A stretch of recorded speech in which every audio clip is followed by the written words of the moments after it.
quero fazer uma fala a vossas excelências e peço atenção, porque há muitas dúvidas. Eu percebo que ainda há, por parte de alguns senadores que estão questionando a mesa e também por alguns deputados que estão questionando em relação ao procedimento de deliberação do veto. Eu vou fazer essa minha fala, que pode ser que esta fala dirima algumas dúvidas relacionadas às questões de ordem, mas isso não impede que vossas excelências possam fazer a manifestação como questão de ordem, porque eu disse que eu ia dar a palavra a vossas excelências. Então, eu vou apenas fazer... Também eu vou fazer. Eu estou apenas esclarecendo, para, senão daqui a pouco vai todo mundo pedir questão de ordem e, às vezes, o meu esclarecimento vai resolver uma parte. Declaro aberta a ordem do dia. Consta na pauta o veto número 3 de 2026. Alguns esclarecimentos sobre o veto número 3 de 2026. Peço atenção a vossas excelências. Vou fazer a leitura com calma e peço para vossas excelências acompanharem com as suas assessorias, que pode ser que isso se resolva parte dos questionamentos. Esclarecimentos sobre o veto 3 de 2026, relacionado ao PL da dosimetria. A presidência solicita a atenção do plenário, como disse, para fazer alguns esclarecimentos. Esta matéria, como todos sabem, altera normas do Código Penal referentes à fixação das penas aplicadas para os crimes contra as instituições democráticas. Também altera regras de progressão de regime de cumprimento de pena contidas na Lei de Execução Penal, Lei número 7.210, de 1984. Este projeto foi aprovado e remetido à sanção presidencial em dezembro de 2025. E, em 8 de janeiro de 2026, o presidente da República vetou integralmente a proposição. Posteriormente, peço a atenção de vossas excelências, em fevereiro de 2026, foi aprovado e remetido à sanção o PL número 5.582 de 2025, o denominado PL antifacção, que foi transformado na Lei número 15.358 de 2026, querido deputado Derrite.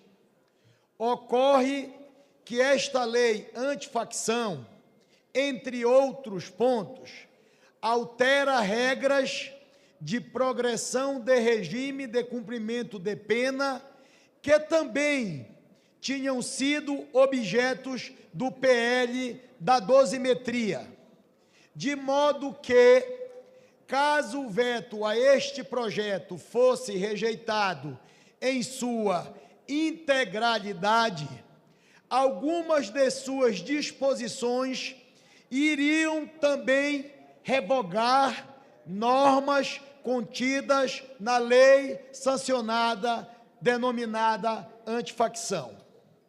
Assim, a fim de não frustrar a deliberação do Congresso Nacional no PL antifacção e, ao mesmo tempo, não prejudicar os propósitos do PL da dosimetria, analisamos ponto a ponto as alterações propostas por essa matéria, para verificar eventual conflito com as normas vigentes. Após a análise, concluímos que uma parte do artigo 112 da Lei de Execução Penal, proposto pelo PL da dosimetria, entra em choque com o que aprovamos recentemente no PL antifacção. Refiro-me aos incisos 4 a 10 do artigo 112 da Lei de Execução Penal, que tratam da progressão de regime em hipóteses que foram recentemente alteradas pela Lei antifacção. São dispositivos que tratam da progressão de condenados pela prática de crimes de constituição de milícia privada, de feminicídio e hediondos, inclusive quando cometido por organizações criminosas. Essas normas, caso tivessem o seu veto derrubado, revogariam as novas regras de progressão de regime trazidas pela Lei antifacção, inclusive a que trata da progressão de condenados que exercem o comando de facções criminosas. Este cenário representaria uma invalidação da recente manifestação de vontade do Congresso Nacional acerca desta matéria, bem como significaria um passo atrás nas ações de combate à criminalidade, em especial ao feminicídio e ao crime organizado. Desta forma, cabe à presidência compatibilizar a intenção do legislador em ambas as matérias, reconhecendo a prejudicialidade da parte do veto que foi objeto da Lei antifacção. Isso porque o artigo 334, inciso 2, do Regimento Interno do Senado Federal, de aplicação subsidiária ao Regimento Comum do Congresso Nacional, determina que a presidência declare a prejudicialidade de determinada matéria em virtude de seu pré-julgamento pelo plenário em outra deliberação. Neste sentido, esclareço ao plenário que a prejudicialidade dos dispositivos mencionados se dá por duas razões. A primeira delas diz respeito à temporalidade. Quando os congressistas aprovam o PL antifacção, já estavam cientes do conteúdo aprovado e posteriormente vetado do PL da dosimetria. Em outras palavras, a deliberação do PL antifacção, por ter ocorrido depois, supera as disposições coincidentes que foram votadas no PL da dosimetria. A outra razão diz respeito à finalidade buscada pelo legislador. O PL da dosimetria não tinha a intenção de alterar os requisitos de progressão de regime para os casos contidos nos incisos de 4 a 10. Pelo contrário, apenas mudou a sua redação para ficar condizente com o novo caput do artigo 112 e os novos incisos 1 a 3, mantendo os percentuais mínimos de cumprimento de pena anteriormente vigentes na Lei de Execução Penal. Assim, o eventual restabelecimento desses dispositivos seria contrário às vontades expressadas pelo Congresso, tanto no PL da dosimetria, que era no sentido de não dispor sobre o mérito de tais normas, quanto no PL antifacção, que era no sentido de tornar mais rígidos os critérios de progressão do regime de cumprimento de penas aos casos neles contidos. Portanto, em virtude do pré-julgamento da matéria, pela aprovação do PL antifacção e a sua conversão na Lei número 15.358, de 24 de março de 2026, esta presidência declara a prejudicialidade dos vetos aos incisos 4 a 10 do artigo 112 da Lei de Execução Penal, alterados pelo artigo 1 do PL da dosimetria. Ficam, assim, excluídos da votação do veto 3 de 2026 os referidos dispositivos. Por fim, esclareço ao plenário que essa matéria é um veto total e, por esta razão, teremos apenas uma votação, com apuração no painel. Caso o veto seja rejeitado, será promulgada a integralidade do PL da dosimetria, com exceção dos dispositivos que foram declarados prejudicados pela decisão desta presidência.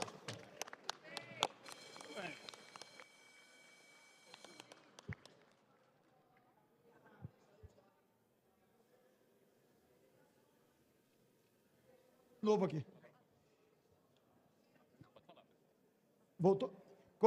Eu vou recepcionar as questões de ordem. Primeira escrita, deputada Jandira, em seguida, senador Espiridião Amin.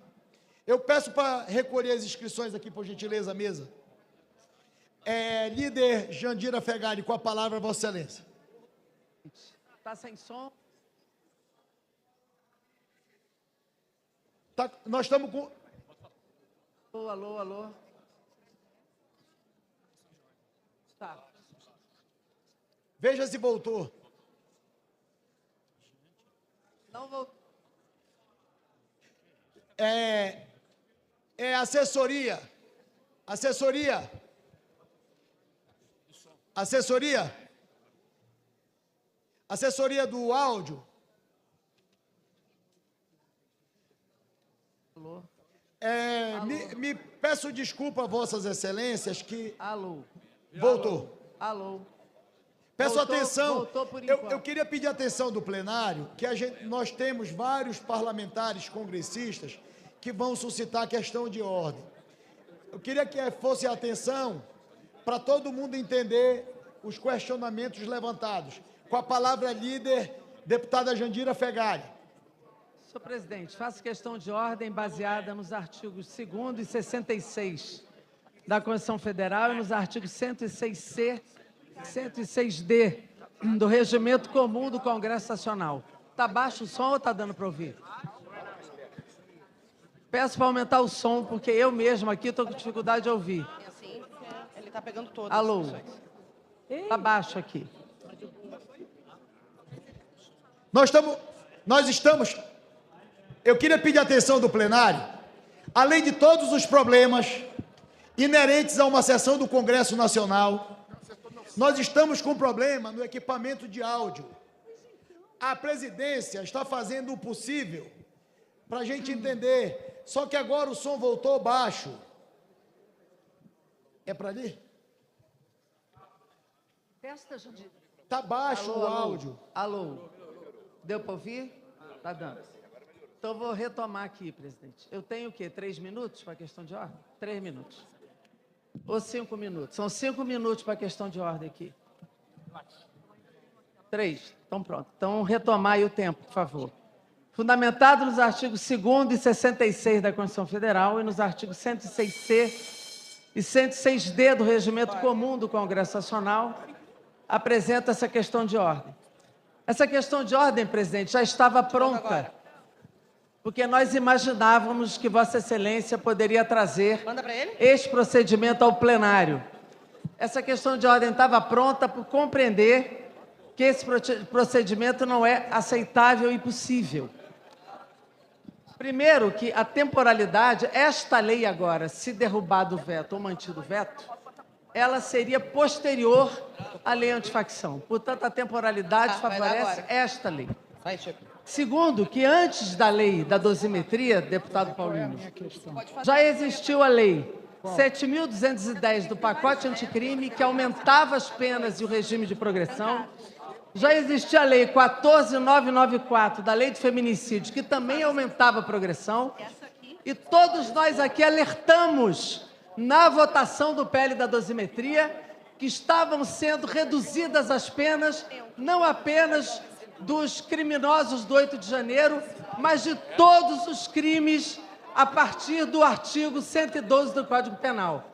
Então, obviamente, que a intenção do legislador naquele momento não foi apenas para a anistia do 8 de janeiro. Nós cansamos de alertar no debate político que o PL da dosimetria reduziria a pena de todos os crimes, do estupro, crime hediondo, crime com arma de fogo, crime de feminicídio, crimes todos que estavam sendo reduzidos no regime de progressão. Então, a intenção do legislador, ao aprovar o PL da dosimetria, já sabia da redução das penas, inclusive das leis anteriores ao PL da dosimetria. Então, a intencionalidade aí não cabe. A única forma agora de garantir que o PL antifacção tenha validade, nós queremos que tenha, é manter o veto do presidente Lula integral a esse PL. Não cabe esse fatiamento, essa prejudicialidade a uma inovação, e nós precisamos entender que a forma de garantir que o PL antifacção tenha validade é mantendo o veto do presidente Lula. Este fatiamento ou prejudicialidade baseado no regimento comum, repito, artigo 2º e 66 da Constituição, artigo 106.6 e 106D do regimento comum, exatamente impedem que esse fatiamento seja feito. A intenção era mesmo reduzir todas as penas, inclusive dos criminosos que já estão presos por outros crimes, e, além disso, dar uma parcial anistia àqueles que fizeram o atentado à democracia brasileira e que foi tentativa de golpe de... Oi. Deputada Jandira. Só, presidente, dizer o seguinte, que se essa era a intenção, o Senado poderia ter alterado o texto e não alterou. Aprovou na íntegra o PL da dosimetria, inclusive reduzindo essas penas. Então, a intenção do legislador foi aprovar exatamente para reduzir pena de todo mundo e não apenas do 8 de janeiro. Só deixa eu pedir atenção que eu vou dar a palavra. Deputada Jandira, a minha manifestação e a decisão da mesa já foi tomada com base em precedente e dentro do regimento. Então, a questão de ordem de Vossa Excelência já foi respondida com a decisão da mesa.